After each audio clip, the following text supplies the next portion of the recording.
Exactly halfway between downtown San Diego and the Mexican border is the town of Chula Vista. It's got the largest Hispanic population in the San Diego metro, and it's a treasure trove of Mexican comfort foods and cooking styles rarely found on this side of the border. I'm treasure hunting in Chula Vista with my friend Bill Esparza, who blogs about the Mexican dining scene in Southern California at streetgourmetla.com. We both like finding hidden gems in unexpected places, starting with this parking lot, just a few feet from the city's busiest highway. We're in a parking lot off the 5 on a day where there's not a lot going on, and you insist that this is gonna rock my world. This is Tortas Ahogadas El Gallito. It's a truck lovingly run by Karina Reed and her husband Ray. For a decade, they've been working out of this parking lot, serving up just one thing. Torta Ahogadas, a hot sandwich served Guadalajaran style. But like any regional specialty, there's a few rules to follow. First of all, the bread. That's the most important thing. This bread, you can throw it in the ocean and wait for like 2 hours and it'll still come back hard. I love that. It's stay hard bread. And you know, at my age, I need stay hard bread. That bread has got to be hard to hold up to the gallons of sauce Karina layers on there, which brings us to rule number 2. Well, they're wet. Okay. Everything's wet in Guadalajara. It's all wet. They throw sauce on everything. So we got this spicy sauce. I know how much you like. Love it. Hot chilies. Love it. You had me at wet sandwich. Throw in slow-roasted carnitas, refried beans, deceptively hot chili sauce, and pickled onions. That's how you make a Guadalajaran torta ahogada. It's supposed to be a messy experience, worth every extra napkin you will use along the way. Look, my fingers go a 1/4 inch deep on sauce. That's insane. This is amazing.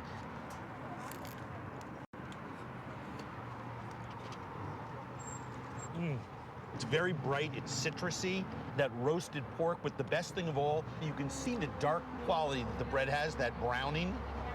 So you have that smoky, toasted bread flavor. You can't buy the bread here in the States. That's one of the best sandwiches I've had in a long time.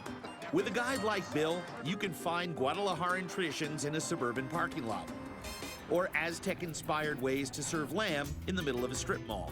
This is Aqui Texcoco. It's a barbecue joint specializing in just one thing, lamb. Prepared the way you'd find it in Texcoco, an old Aztec town on the outskirts of Mexico City. The owner, Paco Perez, started a branch with his family in Tijuana. Then, in 2007, he packed up and brought the recipes across the border to San Diego. I would argue that this might be the best place north of the border for this. Barbecue Texcoco style means whole lamb, slow cooked for hours, with maguey leaves, then chopped and served as a platter with a little bit of everything on it. To have an entire lamb body, ribs, loin, leg, head, brain, tongue, all the innards, all in one shot. Beautiful. Huh? That's crazy.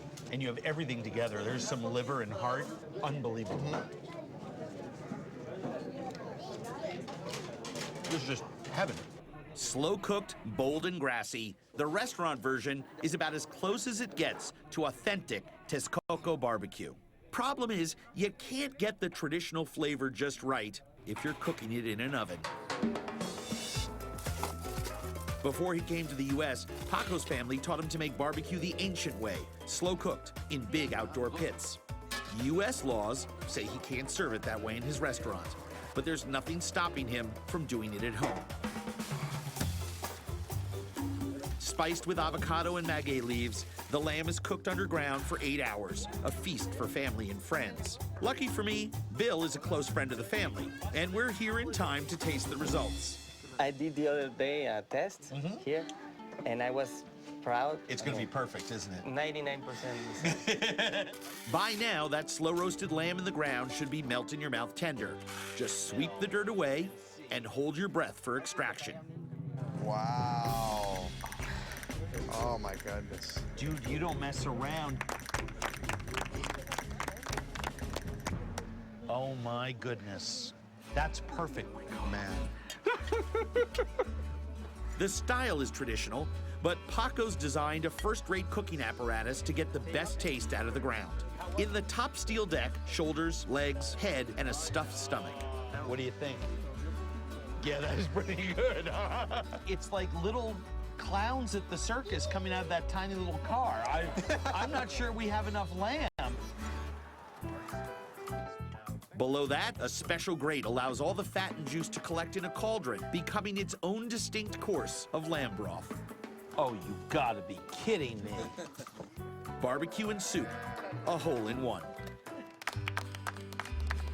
I'll tell you right now, I've seen roasting pits in the ground in 40 countries, and I've never seen something so perfect. Seriously, that is... Thank you. Yeah. All right, Paco.